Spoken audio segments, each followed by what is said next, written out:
Sikap Irwan Musri saat bertemu mantan suami Maya Estianty itu sontak jadi perbincangan. Sikap Irwan Musri tersebut tak diiringi dengan kesamaan sikap dari Maya Estianty. Momen pertemuan Ahmad Dhani dan Irwan Musri terekam dalam vlog Maya Al-Eldul. Awalnya, Irwan Musri terlihat sedang bersama Maya Estianty berbincang dengan Al-Ghazali. Perbincangan tersebut terjadi usai Maya dan Irwan Musri menyaksikan film Dul Jailani di bioskop. Di tengah-tengah perbincangan, perhatian Irwan Musri mendadak teralihkan.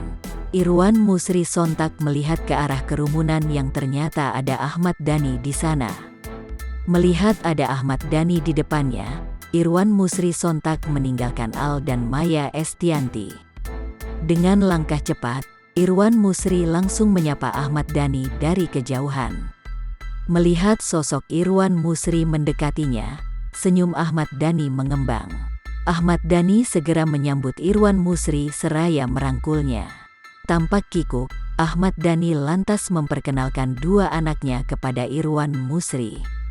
Melihat anak Ahmad Dhani yang paling bungsu, Irwan Musri pun menyapanya. Tak hanya menyapa anak Ahmad Dhani, Irwan Musri juga turut menyapa Mulan Jameela.